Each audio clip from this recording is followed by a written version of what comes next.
Breaker one, eh? I may be just a little bit crazy, but I ain't all that dumb. CdnChrgr coming at you playing a little bit of Minecraft, eh?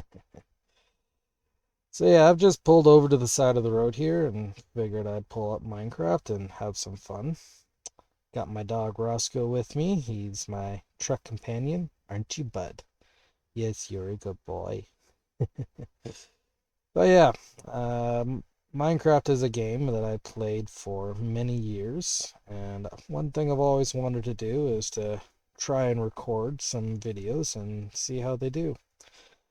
And considering I've just uh, joined a multiplayer world with some friends and managed to convince my wonderful wife Cahzi to join me in this blocky world, I figured now is as good a time as any to start. Unfortunately, I have been plagued with a lot of audio issues, which hasn't been the most fun. So, yeah, unfortunately, I haven't been able to start this recording at the very beginning of the series, but I do have video, even if I don't have audio, so I can at least let you guys know a little bit of how we started off. We first spawned in and met up with Cahzi. Got ourselves some starter tools. Did some caving as you do when you first start out to get ourselves some upgrades. And then threw ourselves into the deepest cave we could find, which immediately rewarded us with a single shiny blue rock, which was just before Cahzi died. And I wasn't too far behind her. But we got our stuff back, and a few more resources to boot.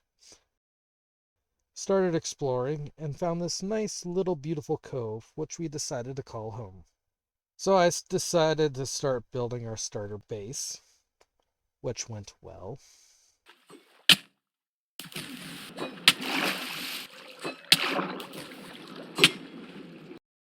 So yeah, our starter base location isn't exactly the safest.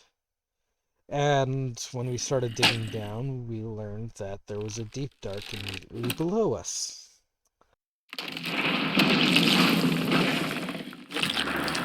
What was that?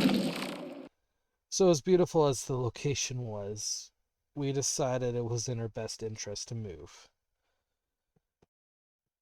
So we found ourselves a second little cove that wasn't as deep as the first one, and immediately got to work setting up our second starter base. For our starter base, I was inspired to build a Boeing 314 Clipper. I only just recently learned about this particular model of aircraft, but I have a special place in my heart for flying boats.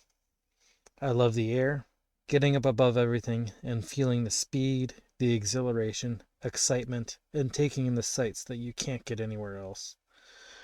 Even more so, I love the water. Canada is a wonderful land full of lakes. I remember getting out on our boat with my dad and my grandpa and going fishing growing up.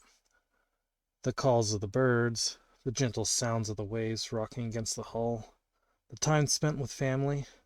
There's just something so calm and soothing about being out there on the water. With the Boeing 314, you really could get the best of both worlds. Big, beautiful, powerful, and graceful on sea and in the air. The Clipper harkens back to its roots, the age of sail, when ships, not airplanes, ruled the world. First built in 1938, the Boeing 314 had a wingspan of 152 feet, was 109 feet long, and stood 28 feet high, making it the largest civilian aircraft in the world at the time. I've tried to do my best to keep the proper dimensions in Minecraft. One of these planes, the California Clipper, entered the history books when it accidentally became the first passenger aircraft to fly around the world. How does a plane accidentally fly around the world, you might ask? Well, the California Clipper, captained by Robert Ford, took off from San Francisco on December 1st, 1941. It made a brief stop in Los Angeles before continuing on to Pearl Harbor and then Auckland, New Zealand. It was while they were on their way to Auckland that the Japanese launched their surprise attack on Pearl Harbor and took the South Pacific by storm. Unable to return via the Pacific, the crew was ordered to remove all identifying markers and continue flying west around the world to get back to the United States. Their journey was long and full of peril. They would be plagued with fuel issues, almost be shot down by friendly fire, land in the middle of a minefield, be shot at by a Japanese submarine, were robbed, and at one point, one of their engines exploded. However, perhaps their most nerve-wracking adventure was their crossing of the South Atlantic Ocean from Leopoldville on the Congo River to Natal, Brazil.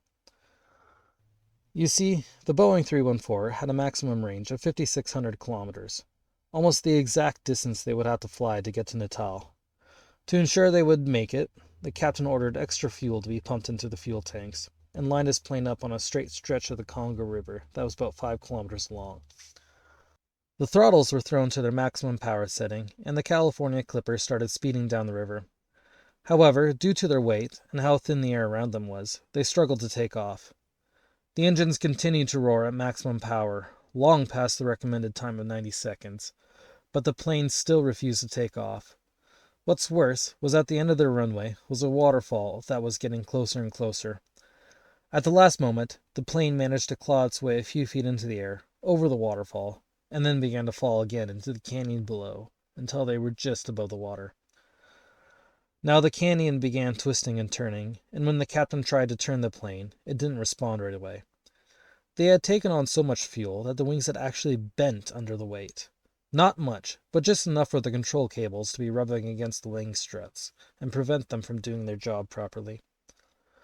Fighting with all his might, Captain Ford just barely managed to wrestle his plane left and right through the canyon, somehow avoiding the rock walls which would have meant certain death had he clipped them, until he managed to get out to sea and finally began to gain some altitude. The Pacific Clipper and the 11 others went on to serve throughout the war as cargo and personnel transports. Sadly, however, the post-war era was not kind to these aircraft.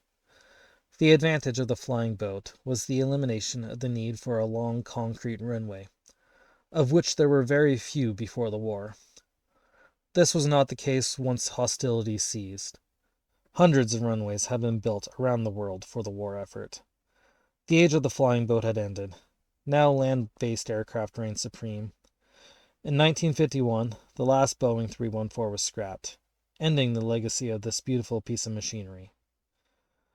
There is so much more to this trip and plane than I have had the time to get into today.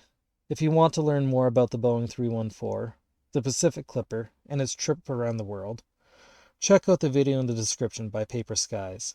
It served as the inspiration for this build, and I would highly recommend you go check them out.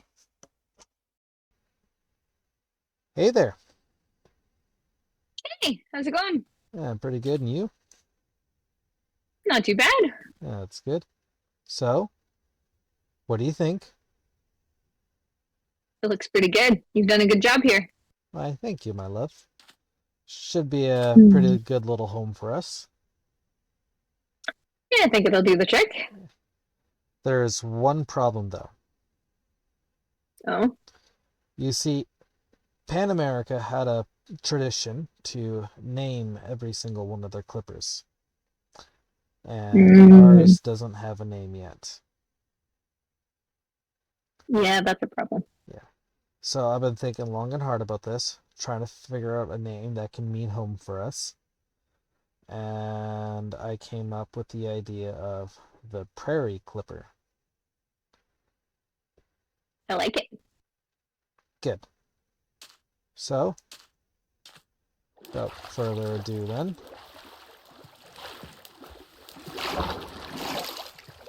I dubbed thee the Prairie Clipper. May God bless all who sail on her. And for our interior, we got lots of storage here in the main area. As you can see, That'll be handy. most of our stuff has already been moved over. Got a little bit of a screwy tile pattern because the plane gotten away kind of. I don't really know what to do here. I'll fix it later, I guess. But yeah. And then if you just follow me in here, we got a little bit of a bedroom area. A Nice. nice double bed for us to sleep next to one another. Will you share a Minecraft bed with me? My love. Yeah. Like the decorative barrels. Yeah. Barrels are fun. Mm-hmm. And then up these stairs, we've got more storage once again. Got the grind wheel, brewing stand, stone cutter, that sort of stuff. And then at the back of the plane here, I've got a little bit of a cooking array. Got plenty of lava in there already, but basically, just grab the lava from the generator, throw it in, and throw stuff in the top chest here, and it'll end up in one of the barrels down below. Handy. Yeah. And then, Very handy. and then over here we got a little bit of a cockpit area. Got some decorative levers, ender chest, anvil. All the things that Crafting. you need to call a place home, eh? Yeah, nice. Mm-hmm. You've done a good job. Thank you. Well, that was a lot more frustrating to put together than originally planned. Video editing, not easy, but hopefully it goes smoother in the future. In any case, it's starting to get late here, which means it's time for me to head to bed so that I can hit the road in the morning. So until next time, keep your wheels down, and we'll catch you later.